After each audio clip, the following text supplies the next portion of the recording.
अस्सलाम वालेकुम students, this is Ibrahim. Last class में हमने आइजा 550 रिलेटेड पार्टी के कॉम्प्रिहेंसिव डायग्राम बनाई, पूरा फ्लो चार्ट बनाया, क्या क्या उसके अंदर प्लानिंग फेज था, क्या परफॉर्मेंस फेज था, ए टू जेड सारी चीज़ समझा। लास्ट क्लास में मैंने आपसे कहा था कि यार 5% रह गया है, 95% इस फ्लो चार्ट और डायग्राम से कवर्ड हो रहा है और कॉम्प्रिहेंसिवली कवर्ड हो रहा है, सही है। वो रिमेनिंग 5% क्या है, उसमें चूंकि मैं इतने सालों से पढ़ा रहा हूँ प्यारे बच्चों, तो बच्चा नॉर्मली इस कॉन्सेप्ट्स में थोड़ा सा कंफ्यूज हो जाता है, कॉन्सेप्ट्स को मिक्स कर देता है। तो इसलिए मैंने सोचा कि इसको हम सेपरेटली लेके चलते हैं और इसके ऊपर एक सेपरेट वीडियो भी रखते हैं और बेतहाशा आपसे कुछ जो मेरे 14 साल का एक्सपीरियंस है उसके कुछ एग्जाम्पल्स भी आपसे डिस्कस कर दूंगा। देखें, हमने लास्ट क्लास में पढ़ा रिलेटेड पार्टी पे रिस्क को कैसे आइडेंटिफाई करें, रिलेटेड पार्टी पे क्या क्या रिस्क हो सकते हैं, उस रिस्क के अगेंस्ट हम क्या क्या ऑडिट प्रोसीजर्स परफॉर्म कर सकते हैं, और अगर खुदा ना खास्ता ऑडिटर को कोई रिलेटेड पार्टी आइडेंटिफाई हो गई तो फिर ऑडिटर ने करना क्या है, ये हमने लास्ट क्लास में पढ़ा। अच्छा, आज की क्लास के हमारे 3 एजेंडाज हैं प्यारे बच्चों। पहला एजेंडा, रिलेटेड पार्टी पे हाई रिस्क क्यों है, why there is a high risk, what are the audit risk, ये नहीं कह रहा मैं आपसे, why there is a high risk on related party है। ये पहला हमारा एजेंडा आज की क्लास का। ये दूसरा एजेंडा ये है कि यहाँ पे एक और कॉन्सेप्ट, जब हम इस पहले कॉन्सेप्ट को पढ़ रहे होंगे तो वहाँ से एक कॉन्सेप्ट ड्राइव्ड होगा जिसका नाम है आर्म्स लेंथ ट्रांजैक्शन। एक सेपरेट कॉन्सेप्ट है। दूसरा लर्निंग आउटकम हमारा आज का होगा कि what is arms length transaction, ये होती क्या है, ठीक है।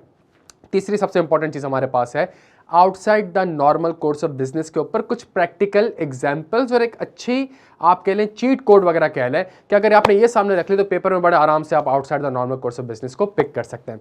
स्टार्ट करते हैं हमारे आज के पहला एजेंडा से जिसका नाम है हमारे पास कि why there is a high risk on related party. देखिए यार, आइजा ने कहा कि रिलेटेड पार्टी के ऊपर रिस्क है ना नॉर्मली ज़्यादा होता है। क्यों ज़्यादा होता है, उसकी 2-3 रीजंस हैं।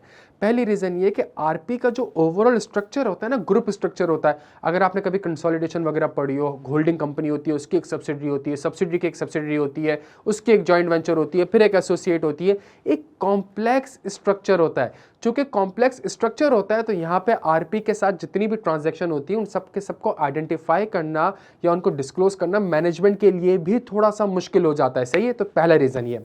दूसरा रीजन क्यों आरपी के ऊपर हमारे पास हाई रिस्क है, उसका दूसरा सबसे इंपॉर्टेंट रीजन ये है कि यार देखें, आरपी के साथ जो ट्रांजैक्शंस होती हैं, जो भी ट्रांजैक्शन हो, चाहे वो सेल्स हो या वो परचेज हो, वो आती सिस्टम में, सही। हम सबको पता है कि यार नॉर्मली फर्म वगैरह में आप इंशाल्लाह जाएंगे, किसी कंपनी को ऑडिट करेंगे तो उनके एक अकाउंटिंग सिस्टम होते हैं, सही। सैप होता है, ओरेकल होता है। तो वो सैप और ओरेकल ये तो बता देता है कि आज के दिन 100 रुपए की सेल हुई है, 150 की हुई है, 200 की हुई है, 250 की हुई है, लेकिन शायद वो इन्फॉर्मेशन सिस्टम ये नहीं बता पाएगा आपको कि 250 रुपए में से 25 रुपए की सेल्स रिलेटेड पार्टी को ही है। तो एक बड़ी मैनुअल एक्सरसाइज करनी पड़ती है कि ट्रांजैक्शन को ट्रेस करनी पड़ती है। इंफॉर्मेशन सिस्टम शायद इनइफेक्टिव हो ये मालूम करने में कि जी आज पूरे साल जो सेल्स है उसमें से कितनी रिलेटेड पार्टी को, तो इंफॉर्मेशन सिस्टम थोड़ा सा इनइफेक्टिव हो सकता है। तीसरी सबसे इंपॉर्टेंट चीज ये प्यारे बच्चों को, जो आरपी के साथ ट्रांजैक्शन होती है शायद वो नॉर्मल टर्म्स एंड कंडीशन में ना हो। देखें, मेरे पास एक चीज़ है, आप मेरी आरपी है, मैंने आपको बेची 100 रुपए की, सही है। तो 100 रुपए है ना, तो 100 रुपए कहीं ना कहीं रिकॉर्ड हो रहा होगा और जब रिकॉर्ड हो रहा होगा तो फिर डिस्क्लोज भी हो जाएगा, सही है, लिखा हुआ आ जाएगा। फॉर एग्जाम्पल मैंने आपको सेल्स करी है तो सेल्स में 100 रुपए आ रहे होंगे और सेल्स के नोट के साथ एक चीज़ लिखी आ जाएगी, these sales includes a sale of ₹100 to related party, जो कि सब्सिडी है मेरी, सही है। व्हाट इफ अगर ट्रांजैक्शन में कोई कंसिडरेशन ही नहीं है, मैंने ऐसे ही आपको 0 रुपए में बेच दी। अब जब मैंने आपको 0 रुपए में बेची है तो इसका मतलब है सेल्स में भी 0 आ रहा होगा, सही है। जब सेल्स में 0 आ रहा होगा तो इसका मतलब है वो ट्रांजैक्शन शायद डिस्क्लोज ही ना हो सके, या वो इतनी छोटी अमाउंट होगी कि ऑडिटर बोलेगा या मैनेजमेंट बोलेगा भाई छोटी सी अमाउंट है, जाने तो यार, क्या उसको डिस्क्लोज करना। नहीं यार, वो छोटी सी अमाउंट नहीं है, उसके पीछे एक बहुत बड़ी रॉकेट साइंस है। देखें, आरपी के साथ जब आप ट्रांजैक्शन करते हैं, ये जो मैंने आपसे बात करी ना, एक चीज़, मैं अपनी अनरिलेटेड पार्टी को 100 रुपए की बेच रहा हूँ, आप मेरी रिलेटेड पार्टी है सब्सिडी में आपको 2 रुपए की बेच रहा हूँ, तो यार देखिए इसमें मसला है। इस कॉन्सेप्ट को कहते हैं आर्म्स लेंथ ट्रांजैक्शन। देखिए आर्म्स लेंथ होता क्या है, आर्म्स लेंथ ये होता है कि जी जो ट्रांजैक्शन आपने रिलेटेड पार्टी के साथ की है, जो ट्रांजैक्शन आपने रिलेटेड पार्टी के साथ की है, जिस टर्म्स एंड कंडीशन पे की है, क्या वो रिलेटेड पार्टी, क्या वो ट्रांजैक्शन अनरिलेटेड पार्टी के साथ भी इतने रुपए भी करी है आपने, सही है। मेरे पास मेरा पेन का बिजनेस है, मैं पेन बेचता हूं, सही है। मेरे पास एक पेन है, मेरे पास एक कस्टमर आता है, मैं उसको 100 रुपए का पेन बेचता हूं, ठीक है। अगर मेरी एक सब्सिडरी है, मैं उसको भी पेन अगर बेच रहा हूं, तो क्या वो मैंने 100 रुपए का बेचा है?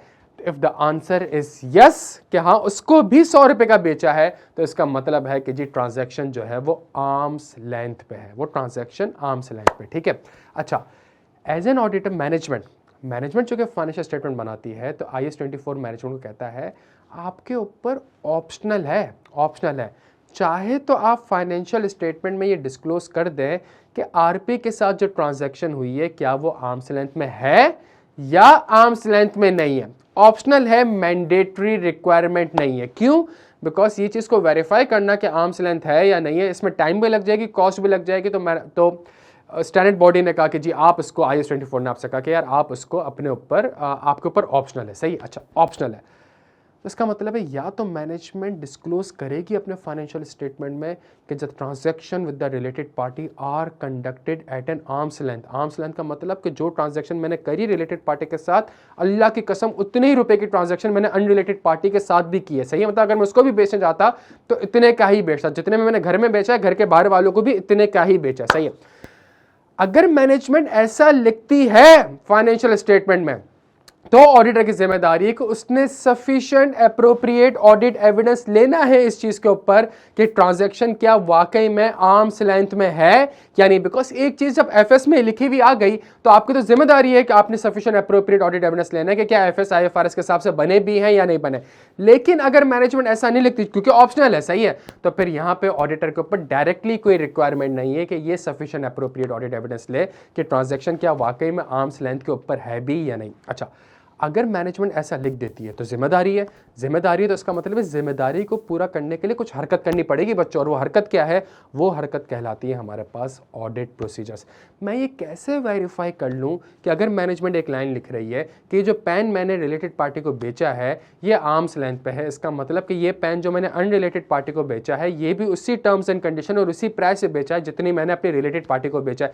एज एन ऑडिटर मैं कैसे वेरीफाई कर सकता हूँ? बड़ा सिंपल है यार, आप जाके उस ट्रांजैक्शन को कंपेयर कर लें अनरिलेटेड पार्टी के साथ। फॉर एग्जांपल, पेन सब्सिडी को बेचा गया है 25 जनवरी को, ठीक है, आप चेक, और कितने रुपए का बेचा गया? लेट से पिकासो का पेन है 5 रुपए का बेचा है, ठीक है। अच्छा, आप ये चेक कर लें 25 जून को, जो भी डेट है अभी हमने डिस्कस करी, 25 जून को क्या वाकई में किसी कस्टमर्स को भी पेन सेल हुए हैं? हाँ जी हुए। कितने में हुए? सर 5 रुपए के हुए हैं। मैनेजमेंट बिल्कुल सही कह रही है कि ट्रांजैक्शन आर्म्स लेंथ पे। लास्ट क्लास में मैंने आपके सामने कुछ एग्जांपल डिस्कस करी थी। जेएस ग्रुप का मैंने ऑडिट किया है, बहुत ही बड़ा और कॉम्प्लेक्स ग्रुप है। JCL का सारा पैसा जेएस बैंक में पड़ा हुआ था। जेएस बैंक में अकाउंट खुलवाया था, वहां पे रखा हुआ था, सही है। अच्छा, जेएस बैंक के सेविंग अकाउंट में पैसा रखवाया हुआ था, तो जेएस बैंक उनको एक रिटर्न देती थी। रिटर्न कितना देती थी? लेट से 10%, 11%, कैबोर प्लस 1%, इस तरीके से देती थी, ठीक है। अच्छा, जेएस बैंक कहती थी कि भाई ट्रांजैक्शन जो मैंने करी है ना अपनी होल्डिंग कंपनी के साथ वो आर्म्स लेंथ पे है। तो हमने जाके चेक करा, हमने कहा भाई अच्छा ऐसा है तो क्या किसी और के पैसे भी रखे हुए आपके पास? उसने कहा हाँ, ऐसी कंपनी एक और भी है, उसके पैसे भी हमारे पास रखे हुए, जाके एग्रीमेंट कंपेयर कर लें, दोनों के हमने कैबोर प्लस 1% पे ही किया हुआ है। अच्छा, जेएस बैंक, JCL को जरूरत पड़ गई पैसों की, जेएस बैंक ने JCL को लोन दे दिया, ठीक है। जहां अपनी होल्डिंग कंपनी को लोन दिया तो जेएस बैंक ने कहा ट्रांजैक्शन जो हुई है वो आर्म्स लेंथ पे हुई है। हमने कहा यार कैसे आर्म्स लेंथ पे हुई? उसने कहा कि भाई फॉर एग्जांपल मैंने 12% पे उनको लोन दिया हुआ है, 3 महीने का ग्रेस पीरियड दिया हुआ है, 3 साल का लोन दिया हुआ है, सही है। हमने कहा यार कि आप कैसे कह सकते हो? उसने कहा भाई मेरे पास ऐसी एक कंपनी जिसकी क्रेडिट रेटिंग ये थी, जिसकी बैलेंस शीट फुटिंग ये थी, उसको भी लोन चाहिए था, मैंने इसी टर्म्स एंड कंडीशन पर लोन दिया था। पहला प्रोसीजर, आप रिलेटेड पार्टी के ट्रांजैक्शन को अनरिलेटेड पार्टी के ट्रांजैक्शन के साथ कंपेयर कर लें, ये पहला प्रोसीजर है। दूसरा इंपॉर्टेंट प्रोसीजर ये भी हो सकता है कि जो ट्रांजैक्शन हुई है उसकी कोई एक्टिव मार्केट होगी। फॉर एग्जांपल जेएस बैंक का काम है शेयर्स में डील करना। भाई बैंक है ना, आपसे पैसा लेता है, पैसा कहीं ना कहीं इन्वेस्ट करता है, ठीक है, उसने शेयर्स में इन्वेस्ट करनी थी। अच्छा, उसको शेयर्स चाहिए थे, JCL के पास उसकी होल्डिंग कंपनी थी, उसके पास शेयर्स पड़े हुए थे, JCL ने अपनी सब्सिडरी को शेयर्स बेच दिए, किसी और कंपनी के शेयर्स से जेएस बैंक को बेच दिए, सही है। अब जेएस बैंक को बेच दिया, इसका मतलब है यार वो ट्रांजैक्शन मेरे पास थे ही 100 शेयर एक कंपनी के, मैंने अपनी सब्सिडरी को बेच दिया है, तो आप उसको अनरिलेटेड पार्टी के साथ तो कंपेयर कर नहीं सकते। सर टेंशन वाली बात ही नहीं है सर, जिस दिन ये ट्रांजैक्शन हुई है कोई ना कोई एक्टिव मार्केट होगी, स्टॉक एक्सचेंज होगा, स्टॉक एक्सचेंज में देख लेंगे उस दिन रेट कितना आ रहा था, क्या उसी रेट पे उसको सेल किया है कि नहीं किया, ये काम कर लेते हैं। सर ऐसा भी हो सकता है कि कोई लैंड और बिल्डिंग बेच दी हो, है कोई सर लैंड एंड बिल्डिंग, तो सर अब एक ही लैंड है सर, तो एक लैंड को मैं क्या कहते हैं 10-10 को तो नहीं बेची होगी, मैंने एक लैंड अपनी रिलेटेड पार्टी को ही बेच दी भाई,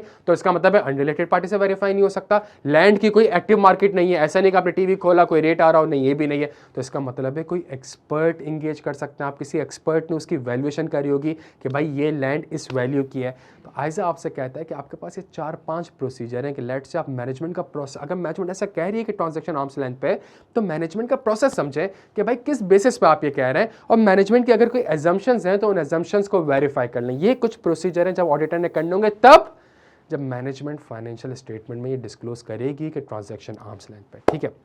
अच्छा, आ जाए नई स्लाइड पे आ जाए बच्चों। देखें, हमारे पास एक कॉन्सेप्ट था लास्ट क्लास में, outside the normal course of business. उसका रिस्क भी पढ़ा था, उसका प्रोसीजर भी पढ़ा था। आज के क्लास में मैं outside the normal course of business का आपको एक फ्लो चार्ट बताऊंगा और उस फ्लो चार्ट के बेसिस पे एक बड़ी ही प्रैक्टिकल एग्जांपल डिस्कस करूंगा। देखें, कभी जब भी आरपी के साथ कोई ट्रांजैक्शन होगी, जब भी आरपी के साथ ट्रांजैक्शन होगी, आपने ये चेक करना है कि क्या ये ट्रांजैक्शन कंपनी का बिजनेस है भी या नहीं। अगर आंसर आ जाए यस बिजनेस है, आप कहेंगे transaction normal course of business है। नहीं, अभी नहीं कहिएगा ऐसा, सही है। अगर कंपनी का बिजनेस है ही नहीं, अगर कंपनी का बिजनेस है ही नहीं, मतलब अगर मेरा बिजनेस पेन बेचना है और मैंने कोई लैंड एंड बिल्डिंग उसको बेच दी है, या मैंने कोई और ट्रांजैक्शन उसके साथ करी जो मेरा बिजनेस ही नहीं है, स्टैंडर्ड कहता है फौरन से कंक्लूड कर लें कि transaction outside the normal course of business है। सामने सामने चीज दिख रही है कि जब एक चीज आपका बिजनेस है, अगर जेएस बैंक का बिजनेस लोन देना है और उसने लोन दिया है, सही है, तो आप कह सकते हैं कि transaction normal course of business है। लेकिन अगर उसने लोन के अलावा कोई और ट्रांजैक्शन करी, लेट्स से उसका हेड ऑफिस था, बिल्डिंग थी, वो बिल्डिंग बेच दी, तो जेएस बैंक का काम बिल्डिंग बेचना तो नहीं था, ये फौरन से कंक्लूड कर लें आप transaction outside the normal course of business है। अच्छा, रिलेटेड पार्टी के साथ जो ट्रांजैक्शन हुई है, क्या वो आपका बिजनेस है? यस सर, बिजनेस है। तो फिर आप ये चेक करें कि ट्रांजैक्शन जिस टर्म्स एंड कंडीशन पे हुई है, क्या वो टर्म्स एंड कंडीशन कंसिस्टेंट है मार्केट टर्म्स एंड कंडीशन से, अनरिलेटेड पार्टी से, क्या वो टर्म्स एंड कंडीशन कंसिस्टेंट है मार्केट से? If the answer is yes, the transaction is normal course of business. If the answer is no, the transaction will be considered as outside the normal course of business. मेरी बात समझने की कोशिश करेगा। Bank का काम loan देना है, बैंक ने जेएससीएल को लोन दिया, मार्केट में रेट 12% का चल रहा था, 2% पे लोन दिया है, मेरा बिजनेस है लेकिन टर्म्स एंड कंडीशन कंसिस्टेंट नहीं है मार्केट के साथ। एज एन ऑडिटर आप ये कंक्लूड कर लेंगे कि transaction outside the normal course of business है मेरे प्यारे बच्चों, सही है। मैंने एसएसजीसी का ऑडिट किया हुआ है, एसएसजीसी के बोर्ड पर जो डायरेक्टर्स बैठे हुए हैं वो और दूसरी कंपनीज में भी डायरेक्टर्स बैठे हुए हैं। अच्छा, उन कंपनीज को गैस जाती है, सही है, तो इसका मतलब है एसएसजीसी अपनी रिलेटेड पार्टी को गैस प्रोवाइड कर रहा है। क्या एसएसजीसी का बिजनेस है गैस प्रोवाइड करना? The answer is yes. जिस रेट पे वो मुझे और आपको करता है, क्या उसी रेट पे उसको किया है? The answer is yes, transaction normal course of business है। लेकिन अगर उस रेट पे नहीं किया हुआ, किसी और रेट पे किया हुआ है, सही है, the transaction will be outside the normal course of business. मेरी एक एग्जांपल सुनिएगा, बड़ी बेहतरीन एग्जांपल है, 2017 का ये वाकया है। सिल्क बैंक की 2017 की एनुअल रिपोर्ट डाउनलोड करके आप उसके डिस्क्लोजर में भी वेरीफाई कर सकते हैं, ठीक है। अच्छा, सिल्क, आज 31 दिसंबर 2017 सिल्क बैंक का ईयर एंड था, आज 29 दिसंबर 2017 है, ठीक है। और सिल्क बैंक के पास एक इन्वेस्टमेंट आ रही थी जिसकी वैल्यू, उसकी कॉस्ट थी 1059 मिलियन, सही है, 1 अरब रुपए के अराउंड उसकी कोई कॉस्ट थी। अच्छा, आज के दिन उसकी जो मार्केट वैल्यू आ रही थी प्यारे बच्चों, वो 798 मिलियन की आ रही थी। उसकी जो मार्केट वैल्यू आ रही थी वो 79। स्टॉक, एक कंपनी के शेयर्स खरीदे हुए थे, तो जब शेयर्स खरीदे हुए थे तो स्टॉक एक्सचेंज पे आज उसकी जो वैल्यू बन रही थी वो 798 मिलियन की बन रही थी। तो कुल मिला के जो लॉस होता है वो 261 मिलियन का लॉस होता है। समझने की कोशिश करिएगा, 1 अरब रुपए की चीज़ ली हुई है, 800 मिलियन तक की इसकी कोई वैल्यू है, तो 200-250 मिलियन का एक लॉस बनता है आज की तारीख में, ठीक है। उसकी आज जो फेयर वैल्यू है वो अराउंड 798 मिलियन है। मुझे पता है इस कंपनी के शेयर्स अगर मैं आपको बेचूं, आप कितने के लेंगे? सर आप 798 मिलियन के लेंगे। क्यों लेंगे भाई? मैं स्टॉक एक्सचेंज से भी जाके लूँ, मुझे इतने का ही पड़ेगा यार, स्टॉक एक्सचेंज में ट्रेड इतने रुपए पे हो रहा है, ठीक है। सिंपल सी बात, एक चीज़ मैंने 10 की खरीदी है, लेकिन आज ट्रेड अगर 7 रुपये पे हो रहा है तो आपको मैं 7 रुपये का ही बेचूंगा ना, 10 का तो नहीं बेचूंगा। एग्जैक्टली ये था। सिल्क बैंक ने ये शेयर्स बेचे एग्जैक्टली 1059 मिलियन के, जितने के खरीदे थे उतने के बेच दिए। अलबत्ता आज की तारीख में वो 798 मिलियन के मिल रहे थे नहीं, लेकिन उसको बेच दिया। अच्छा, हमने कहा यार एक चीज़, अच्छा सिल्क बैंक का काम है शेयर्स में सेल करना, शेयर्स परचेज करना, कंपनी का बिजनेस है, लेकिन जो टर्म्स एंड कंडीशन है वो कंसिस्टेंट नहीं है मार्केट से प्यारे बच्चों। हमने कहा जानी ये तो transaction outside the normal course of business है। क्यों? ये जो शेयर्स बेचे गए थे ये अपनी रिलेटेड पार्टी को बेचे गए थे। अगर आपने कभी स्टॉक में ट्रेड किया हो, T+2 होता है, आज ट्रेडिंग करो सेटलमेंट 2 दिन बाद होगी, सही है, आज ट्रेडिंग करो सेटलमेंट 2 दिन बाद होगी। इसकी जो सेटलमेंट थी वो T+22 थी, सही है, मतलब T+22। हमने कहा कि यार हम वेट करते हैं 20-22 दिन बाद का। 20-22 दिन बाद जाके हमने देखा जिस दिन सेटलमेंट होनी थी उससे एक दिन पहले सिल्क बैंक ने अपने रिलेटेड पार्टी को एक लोन प्रोवाइड कर दिया। सही है, कितने का? इसी अमाउंट का 1059 का। तो सिल्क बैंक ने उसको 1059 का लोन अमाउंट करा, वही 1059 उसने सिल्क बैंक को वापस कर दिया है कि जो मैंने आपसे शेयर्स खरीदे उसके मद में ये आप पैसे पकड़ लें। इस तरीके से एक इम्पेयरमेंट जो कि रिकॉर्ड होनी चाहिए थी वो रिकॉर्ड नहीं हुई। समझने की कोशिश करिएगा प्यारे बच्चों, सिल्क बैंक की क्लेम कर ही नहीं सकती ट्रांजैक्शन आर्म्स लेंथ पे। पहली चीज यही वो रीजन है कि आइजा आपसे कहता है कि रिलेटेड पार्टी पे आपका high risk of material miss statement होना चाहिए। और ये वो ट्रांजैक्शन है जो कि सिल्क बैंक का बिजनेस तो है लेकिन चूंकि मार्केट टर्म्स एंड कंडीशन से कंसिस्टेंट नहीं है, transaction shall be treated as outside the normal course of business. तभी आपने बैठ के एग्रीमेंट देखना होता है कि यार इस ट्रांजैक्शन का बिजनेस रैशनल क्या था, क्यों 800 मिलियन की चीज 1 अरब रुपए की बिक रही है, इसका बिजनेस रैशनल क्या था, क्या इस ट्रांजैक्शन को बोर्ड ऑफ डायरेक्टर ने ऑथराइज और अप्रूव किया भी था या नहीं किया था, जो टर्म्स एंड कंडीशंस आ रही हैं क्या वो कंसिस्टेंट है मैनेजमेंट। क्योंकि आपने मैनेजमेंट से पूछा भाई ये क्या करा यार, 800 की चीज 1100 की बेचो, सामने वाले ने खरीदा कैसे, तो मैनेजमेंट ने आपको कोई रीजन दी होगी, वो रीजन एग्रीमेंट में लिखी हुई आ भी रही है कि नहीं आ रही, क्या वो आपस में कंसिस्टेंट है कि नहीं है। और ये जो पूरी ट्रांजैक्शन मैंने आपको बताई है क्या इसके terms and condition financial statement में एडिक्वेटली डिस्क्लोज्ड है भी या नहीं। ये हमारे पास था प्यारे बच्चों IAS 24।